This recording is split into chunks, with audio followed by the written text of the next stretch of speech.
Running burns fat faster than walking. A 30-second workout can never compete with 40 minutes. And if you do too much cardio, then you're gonna lose muscle. But are these actually true? In this video, I'm using the world's most accurate calorie and fat burn tracker and talking to the top sports scientists to bust the 10 biggest cardio myths. Starting with our first myth, walking isn't hard enough to improve your fitness. To find out, my editor Andy is walking 30 minutes a day for the next 2 weeks. But first, we need his baseline.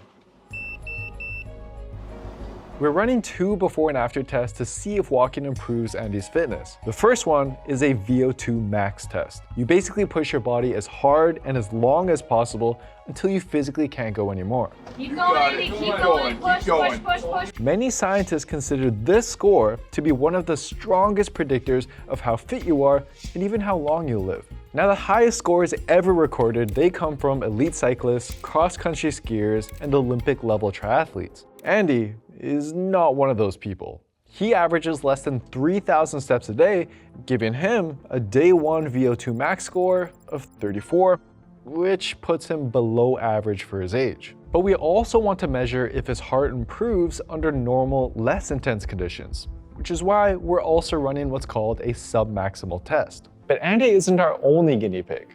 I've recruited multiple subjects with completely different body types and fitness levels to see whether or not these myths affect everyone the same way. So while Andy's working on our first myth, we still have 9 more myths to bust, including our next one. Does more sweat equal more fat burn? And to help me with this myth, we have Alicia, who's biking in a very cold gym right now.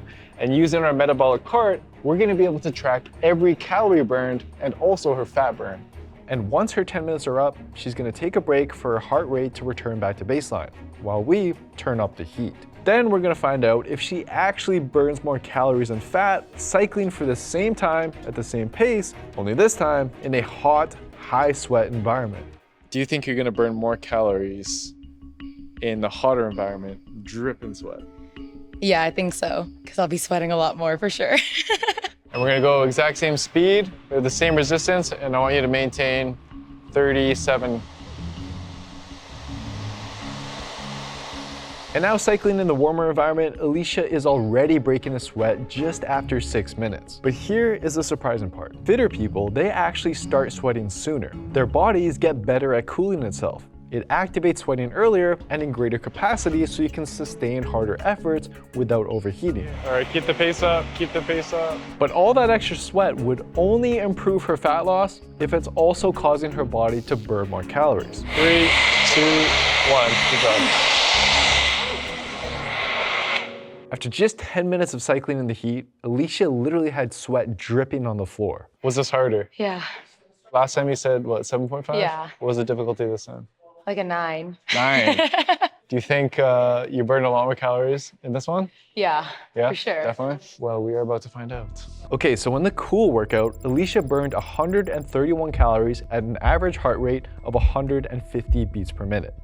But in the heat, even though her heart rate was actually higher the whole time, she burned just 120 calories. How? Well, even though her heart was pumping harder to cool her body, the workout now felt much harder. And even though I tried my best to keep her on pace, I did notice her performance dipped more often, explaining the lower calorie burn. And when we also compared how much fat she burned in each workout, the percentages were quite similar. So all that extra sweat was basically just for show. Later on, I'm going to use a mask to test how different workouts affect how much fat you burn. But first, can you eat back whatever calories you burn from exercise? You've probably seen the invites to a run club that ends with donuts, ice cream, or even beers. And the assumption most people make is that as long as you work out hard first, you can eat back the calories you just burned off. And to test this, I prepared a table of snacks for Andy and Alicia. Now what I want to do is I'm gonna give you each a plate, and I want you to fill it up with however much food you think you just burned off. I like how they're just like so hesitant about what they're choosing. I don't know either. Andy's making a good choice with the orange. I felt like he didn't want me to judge him, so he's trying to balance the plate nicely. People are really, really bad at estimating how many calories they're consuming. They usually underestimate it by at least 20 to 50%. Do you like Doritos? I do like Doritos. That looks good to I me. think I'll take this. And the second thing is that people think they burn way more calories on their workouts than they actually do. Usually they guess 2 to 3 times more calorie burn from their workouts than they've actually burned. And it helps explain why even if you've added some exercise to your routine, that you may not be seeing the results you want. And when I went back to analyze their plates using the Built with Science app meal scanner, their total calories added up to, so your plate, 535 calories. Oh God. Your plate, 526 calories. Okay. Oh wait, I didn't see there's another one. I thought it was just one. You tricked me. No, it was You're trying to there. hide it. Now to be fair, Andy and Alicia had no idea how many calories they'd actually burned during their workouts. So here is a real question. What would happen to their weight if I had them eat back that exact amount of calories? Would their weight go up, down, or stay exactly the same? Now you would think it would just balance out, but here's the problem. If you're dieting, then after cardio, your body tends to compensate by burning fewer calories for the rest of the day. It lowers something called NEAT, things like fidgeting, walking around, and movements you probably aren't even aware of. This is one reason why research consistently shows that when people try losing weight through cardio alone, they end up losing only 20 to 50% of what you'd predict based on the calorie burn from their workouts. So if you burn 500 calories from cardio and then eat back 500 calories thinking you're breaking even, you're probably going to be disappointed. And you're better off looking at cardio as a health benefit instead of an excuse to load up on food. But if you still like the idea of getting calorie data after every workout, then how much can you actually trust the numbers from your wearables? Now, many people assume these devices are completely useless because they just estimate your calories based on your weight, age, and heart rate. But to test this claim, we're not only going to be collecting data with our metabolic cart, which has an accuracy rate above 98%, but we'll also be using a normal Apple Watch. So at the end, we'll be able to compare our results from every workout to find out just how reliable these wearable fitness trackers actually are. Now go ahead and lock in your prediction now, and I'll even give you a hint. After measuring our first 2 exercises, we are currently sitting at a respectable 84% accuracy. But it's still early, and we have 6 more myths left to test, including: do you actually need 10,000 steps a day to get the most health benefits? You see, our obsession with getting 10,000 steps per day actually dates back to the 1960s, when a Japanese step counter was released, called the Manpo meter, with Manpo translating to 10,000 steps. However, there was no actual science behind this number. The marketing team just thought it sounded catchy. And they were right. The 10,000 steps slogan blew up until it eventually became synonymous with the benchmark for health. Now, when you look at the new research backing this claim up, at first glance, everything does actually check out. According to an analysis from earlier this year, compared to people averaging less than 2,000 steps a day, getting 10,000 steps reduced all-cause mortality, cardiovascular disease, type 2 diabetes, and even dementia. But here's where it gets really interesting. So the people in these studies, they didn't actually need 10,000 steps to see these improvements. Most of the health benefits actually started to level off once people were hitting a daily average of just 7,000 steps, which for many people is a more realistic target. But if you're thinking walking only gives you big benefits if you're older or just not very fit, I'm actually running our VO2 max experiment with a second subject, my friend Brandon, who lifts weights and plays sports, but just doesn't walk much outside of that. So while Andy is trying to improve on his VO2 max score of 34, Brandon will be following the same walking protocol to see if it improves his above average score of 43. To help them do that, they're gonna be doing what just might be the most effective way to walk, the Japanese walking method. And start. This involves 3 minutes of brisk walking at a pace that's fast enough to get your heart rate up to 70% of its max. Then you follow it up with 3 minutes of normal walking to get your heart rate back down, and you repeat that for a total of 30 minutes. Researchers in Japan compared this walking protocol in one group to just walking over 8,000 steps a day in another group. After 6 months, the group who was assigned interval walking outperformed the 8,000 steps group in every single category, including an almost 10% jump in aerobic capacity. Now in just 2 weeks, we'll be retesting Andy and Brandon to see if this interval walking actually improves their results, but in the meantime, these brisk walking sessions may be good for more than just conditioning. Many people claim exercising at this low intensity also known as zone 2 training, is a sweet spot for fat loss. When it comes to your aerobic level of fitness, we have different zones, and your fat burning zone is zone 2. If you have the goal of fat loss and you're not doing zone 2 training, then you need to be doing zone 2. So to test this myth, here's what I'm doing. 2 10-minute workouts. The first, a zone 2 incline walk at around 60% of my max heart rate to get my body in the fat burning zone. Then I'm turning up the speed for a higher intensity run to find out if my body actually will burn less fat. And the results, it might surprise you. You can clearly see that my body relies far more on fats when I'm doing the zone 2 incline walking compared to when I'm running. The actual fat percentages, when I was doing the incline walking, 75% fat burn. When I was doing the running, 15% fat burn. So when they say zone 2 training is actually the best exercise for fat burn, that's actually true. However, there is a big difference between fat burn and actual fat loss. Let me explain. Your body is smart. If you burn more fats during your workout, your body compensates by relying more on carbs the rest of the day. Whereas if you burn more carbs, the opposite happens. So while zone 2 is great for health and endurance, as it makes your body better at producing energy and recovering between workouts, when it comes to losing body fat, what matters most isn't the heart rate zone of your workout. It's how many total calories your body ends up burning. Which should make it quite obvious that running is way more effective for fat loss than walking, right?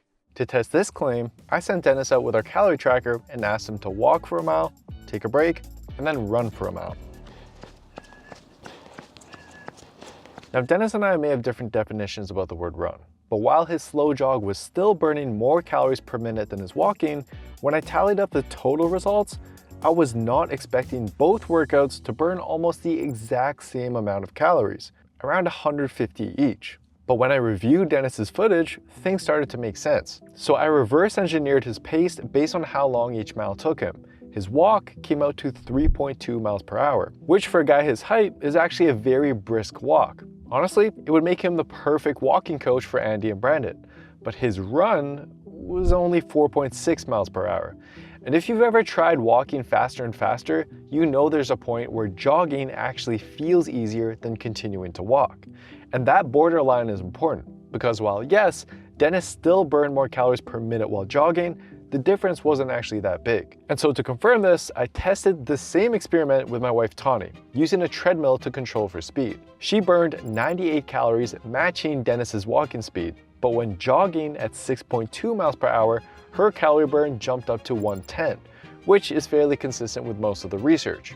Running typically burns 10 to 30% more calories compared to walking the same distance. Plus, you can expect an extra 10% from the afterburn depending on how hard you push. But what both tests show is that while it does take longer, walking at a brisk pace is still a great calorie burner, and for some people can be much easier to stick to or just start out with compared to more demanding cardio. It's one of the reasons why meta-analysis comparing less intense to more intense cardio found that they were both equally effective for fat loss. So the key is choosing what you'll actually be consistent with. But with busy schedules, maybe you don't even have 20 minutes a day to block off for walking or running. And if that's your situation, there is a way to get an even better benefit from your cardio in as little as 30 seconds. Now I know that probably sounds too good to be true, as some people believe cardio has to last 20 minutes or longer in order to have any benefit to your health. But a recent study challenges that idea. Researchers had two groups. One did the classic approach, 40 minutes of slow and steady cycling. The other did what's called exercise snacks, just a 30-second all-out burst running up a staircase, done 3 times throughout the day. Both groups did their workouts 3 times a week.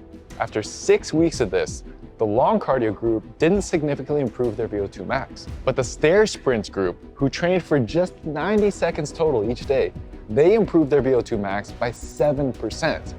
And this isn't just some fluke.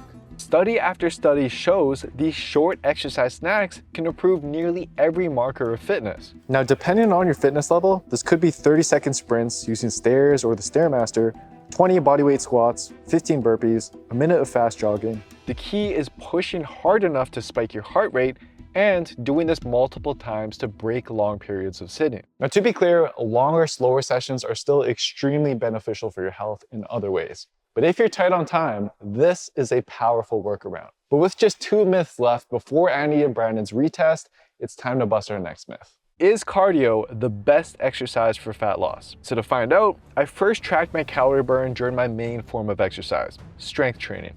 A full lower body workout that's easily my toughest workout of the week, complete with barbell squats, hip thrusts, hack squats, and hamstring curls. After 1 hour of heavy lifting, my total calorie burn added up to just 370 calories. For comparison, it took just 25 minutes of moderate intensity on the assault bike to match that same number.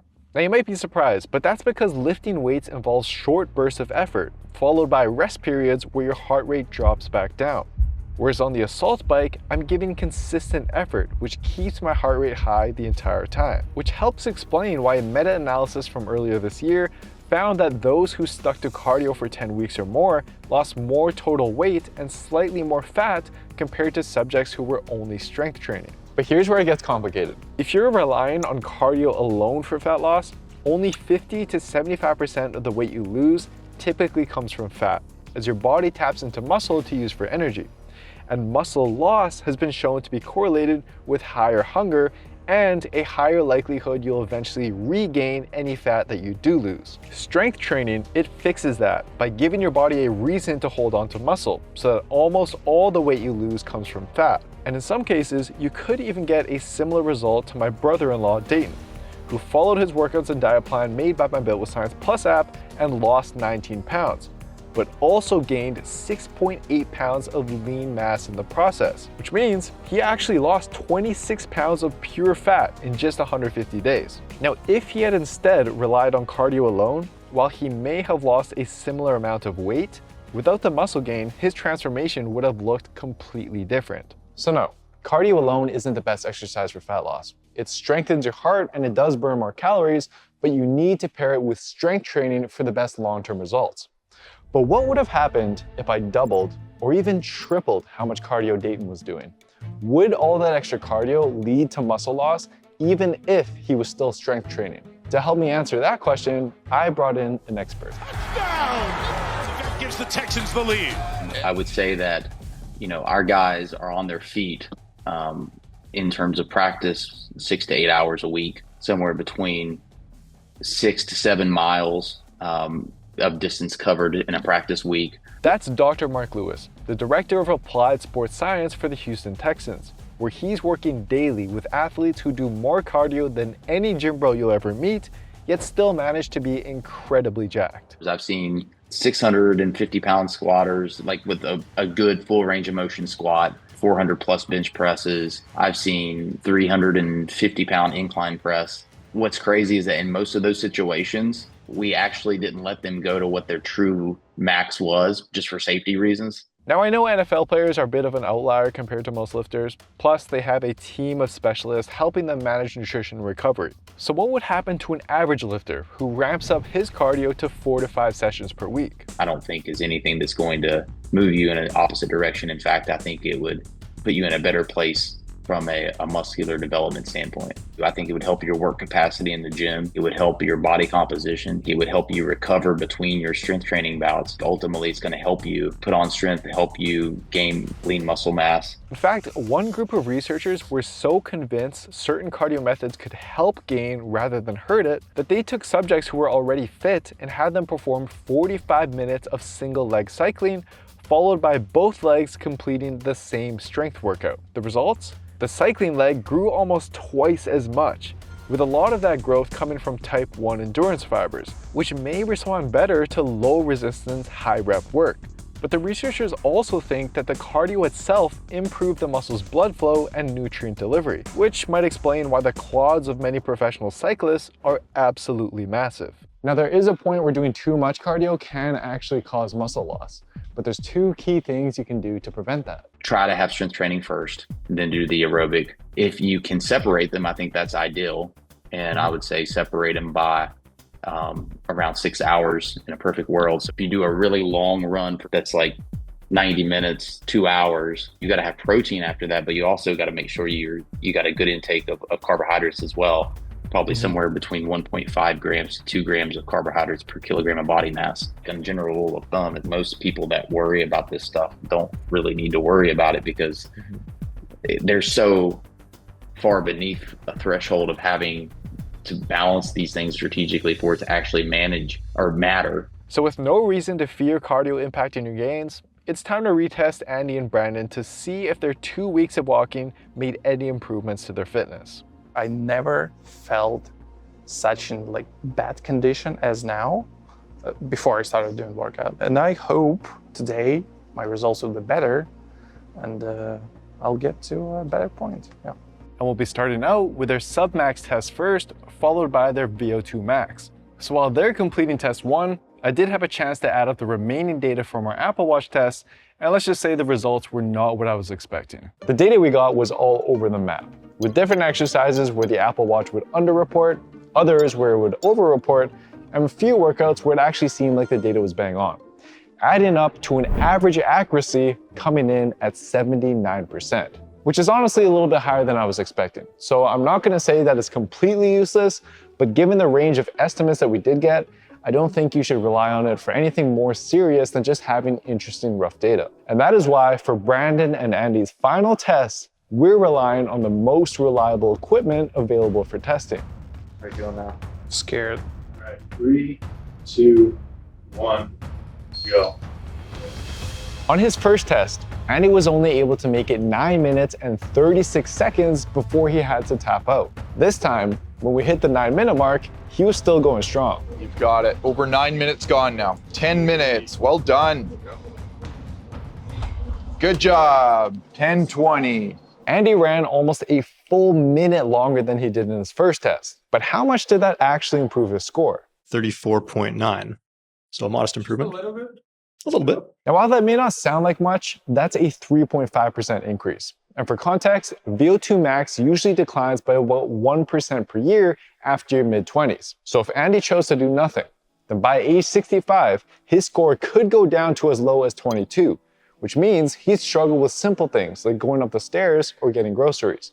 But in just 2 weeks of walking, he didn't just slow that decline, he actually pushed it in the opposite direction. And when we looked at the data from his submaximal test, the changes were even clearer. At the exact same brisk walking pace as last time, Andy's heart rate was now lower, it recovered faster, his breathing was more efficient, and he was relying more on fat and less on carbs for fuel. So in other words, his heart and his muscles got better at doing the same work with less stress. And he could feel the difference too. Overall feeling of my body, like I feel better just in general. More healthier. And that's exactly why he's decided not to stop there. Andy wants to take this to the next level. So I've decided to start personally coaching him through a calisthenics program to see just how fit we can get him using only his body weight. Subscribe to the channel to make sure you don't miss his transformation, and comment "Go Andy" below to show your support. Now Brandon, on the other hand, his results actually look quite different. He's quite fit, and while his already above average VO2 max score actually managed to increase by 1 point, his submaximal test didn't show the same health improvements as Andy, suggesting that the bump in his max score was likely just from familiarity with the test, but his walking protocol wasn't quite enough to drive actual improvements to his fitness, at least not within the 2 weeks. And that actually reinforces the biggest takeaway from this video. Exercise can work in almost any form, as long as it's challenging enough for you. It doesn't have to be all out or time consuming. Just moving most days, even if it's just walking, already makes a difference. And occasionally, adding something more challenging helps keep pushing your fitness forward. But there's no magic exercise or perfect intensity. The best exercise is the one that you can stick to long term. And that is exactly the approach we take with our Built with Science Plus app. It takes care of your strength training, your diet, and your cardio for you. Nothing extreme, just a clear plan that adjusts as you go. It's even taken my brother-in-law Dayton from this, a similar starting point as Andy, all the way to this in just 150 days. So if you're not sure where to begin, you can scan the QR code here or check out builtwithscience.com to try it free for 2 weeks. Because the longer you wait to take care of your health, the harder it is to get back. And if you like this video, then you're gonna love this one here where we tested all kinds of cardio exercises and compared them based on calorie and fat burn. So give that a watch, and I'll see you next time.